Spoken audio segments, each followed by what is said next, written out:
Ahora mismo me encuentro con un maestro de nuestra Escuela Normal Miguel F. Martínez, con el profesor Porras, y tengo una pregunta para usted. ¿Qué es lo que piensa usted de la historia que abarca en toda la normal? Eh, Hola, ¿cómo están? Mi nombre es Alberto González Porras, soy maestro de tiempo completo de esta escuela y pues me da mucho gusto ser parte de la historia que se forja hacia el interior de la misma.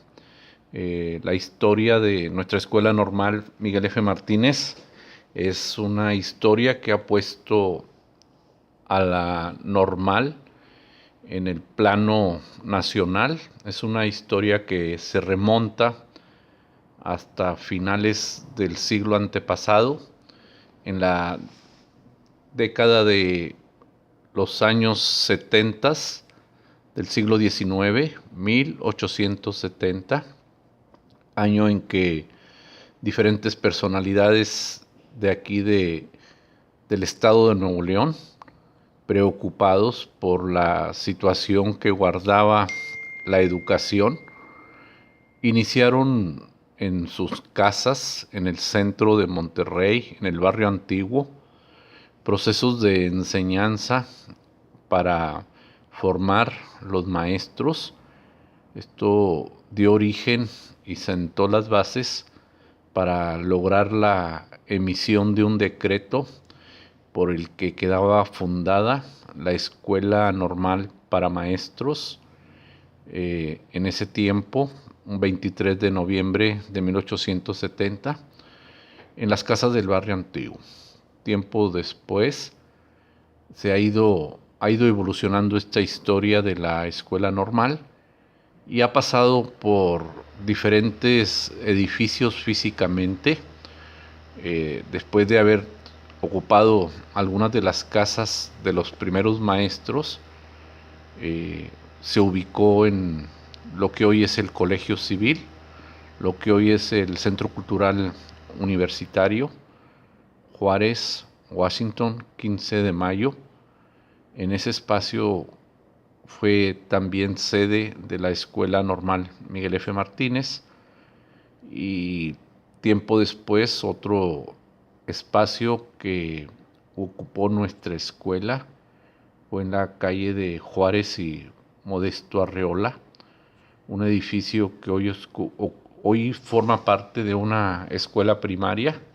Ahí estuvo ubicada nuestra escuela normal hasta los años de la década de los 60, 1960, porque a partir de 1970 nuestra escuela viene a ocupar el edificio del cual hoy forma parte en este complejo educativo, cerca del Parque Fundidora, por la calle, sobre la calle Constitución, entre Gregorio Torres Quintero y Constitución, en el centro de Monterrey. Ahí se construye la Escuela Normal Miguel F. Martínez, que en el año de 1870, que en el año de 1970 empieza ya a desarrollar a caracterizar lo que hoy es exactamente la Normal y Miguel F. Martínez, con sus dos laboratorios, como son la escuela primaria anexa a la normal y el jardín de niños anexo a la escuela normal. Lo más importante en nuestra escuela ha sido el impacto que ha tenido no solamente a nivel estatal, sino a nivel nacional, que de alguna manera cubre o cumple con aquella frase acuñada por don Miguel F. Martínez, que dice: habrán de salir para derramarse y por todos los rincones del país.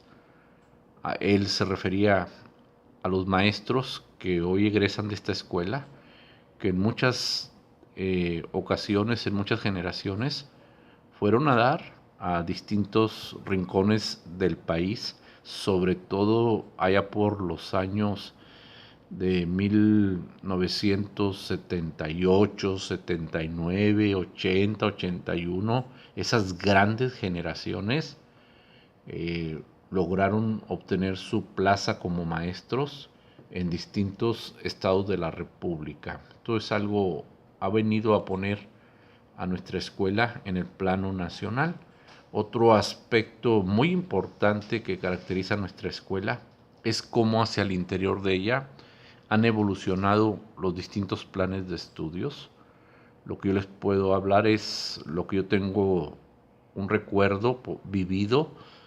Puedo hablar del Plan 75 reestructurado, que fue un plan vigente hasta 1984, cuando las escuelas normales logran adquirir el grado de nivel licenciatura para los egresados de estas escuelas, porque anteriormente, sobre todo en la década de los 70 y anteriores, los años para la formación de maestros la tenían ubicada en un nivel medio superior, porque accedían a ella los alumnos egresados de secundaria.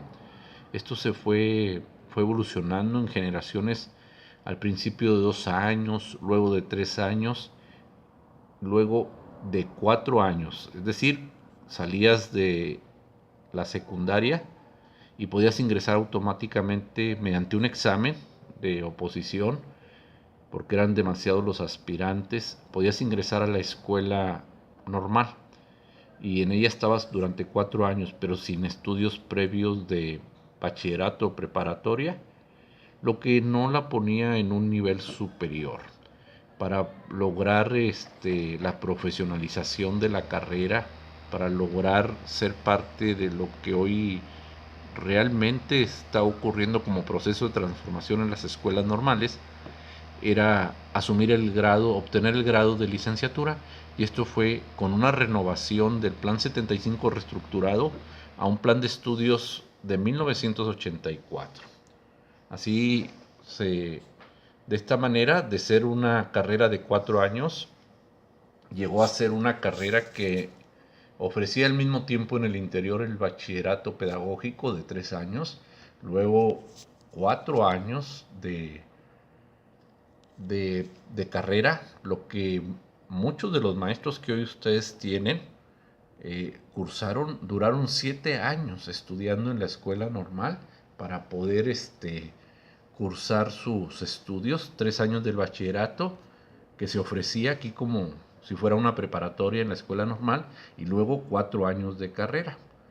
Y así se estuvo durante varias generaciones, aproximadamente 5 o 6 generaciones, hasta que se elimina el bachillerato y se aceptan los egresados de las preparatorias de la entidad y de otras partes del país. Entonces, el plan de estudios 1984 le otorga el grado de licenciatura a los egresados, a las carreras que aquí se ofrecían en la escuela normal. Y este plan está vigente hasta 1997, principalmente cuando ocurre otra vez otro proceso de transformación de las escuelas normales a través de los distintos programas que las autoridades empezaron a vislumbrar para lograr la profesionalización de la carrera docente. Así se renovó el plan de estudios de primaria, luego el plan de estudios de preescolar, luego en el 2001, 2002, los planes de estudios de educación física, los planes de estudios para las licenciaturas en educación especial.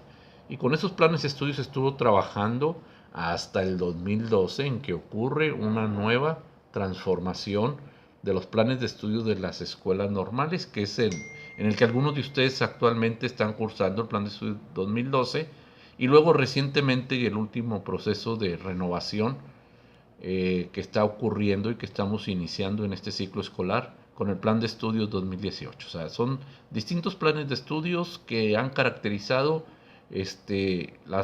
la vida de las escuelas normales.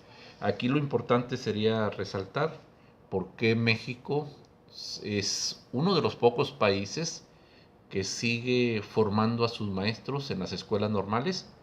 Muchos de los que cursamos la escuela normal nos deberemos de sentir orgullosos de lo que hemos hecho. Hay cuestiones pedagógicas fundamentales que solo se adquieren en la escuela normal. Habría que reflexionar, maestros formadores de las escuelas normales, los egresados de las escuelas normales, sobre qué es lo que tenemos que hacer para poder realmente consolidarnos como instituciones de educación superior. Aquí la pregunta para los maestros, para los alumnos es, ¿realmente las escuelas normales podemos catalogarlas en este momento como instituciones de educación superior? Y entonces habría que revisar las funciones que son inherentes a las escuelas normales, que son fundamentales de una institución de educación superior. La principal, la docencia.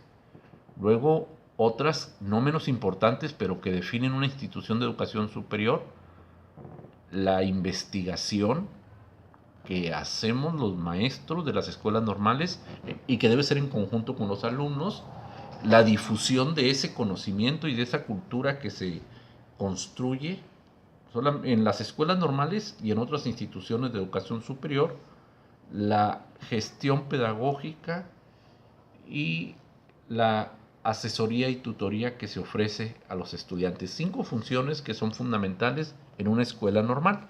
3 que son características de las escuelas de educación superior, como son la docencia, la investigación y la difusión del conocimiento. Y luego otras que son inherentes a las escuelas normales, como es la asesoría, tutoría y la gestión del conocimiento. Bien, habría que estarnos cuestionando para en este momento pasan a ser nuestra competencia, nuestros egresados, los alumnos que cursan diferentes carreras en la universidad y que cada año logran ocupar diferentes espacios al igual que los egresados de las escuelas normales.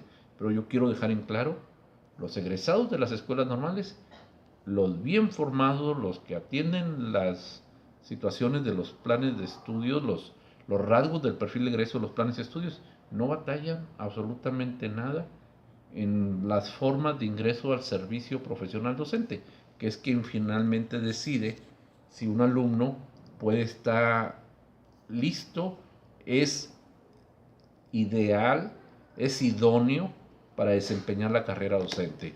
Para mí una preocupación muy importante que sería que cualquiera de nuestros alumnos resulte no idóneo en el proceso de, de ingreso al servicio ya para ocupar una plaza en la profesión docente. Entonces eso es algo que deberíamos de preocuparnos y estar todos en conjunto trabajando por lograr esos rasgos del perfil de egreso que están establecidos en el Plan 2012 y en el Plan 2018 y cómo podemos ser altamente competentes, aprovechar las nuevas opciones de las escuelas normales, fortalecer el inglés como una segunda lengua, fortalecer la movilidad internacional, visitar otros contextos, visitar otros países y regresar a la escuela normal para hacer lo que está señalado en los rasgos del perfil de egreso. O sea, hay muchos procesos históricos, eventos trascendentes que le dan vida y que definen nuestra escuela normal, que serían objeto de estudio y de análisis en otro momento. Saludos a todos, felicito a la doctora Mari Carmen Cantú. Ella es una estudiosa preocupada por los anales de la historia, por poder darle sentido histórico a la profesión docente, y estoy seguro que guiados por ella van a poder tener una perspectiva diferente de lo que es la historia, muy diferente a la memorización de datos, muy diferente a la evocación de fechas, pero sí muy hacia la idea de poder construir un sentido crítico, de explicar las causas, las consecuencias, las razones de lo que somos hoy en la actualidad para poder construir un futuro de nuestra profesión docente. Un abrazo para todos.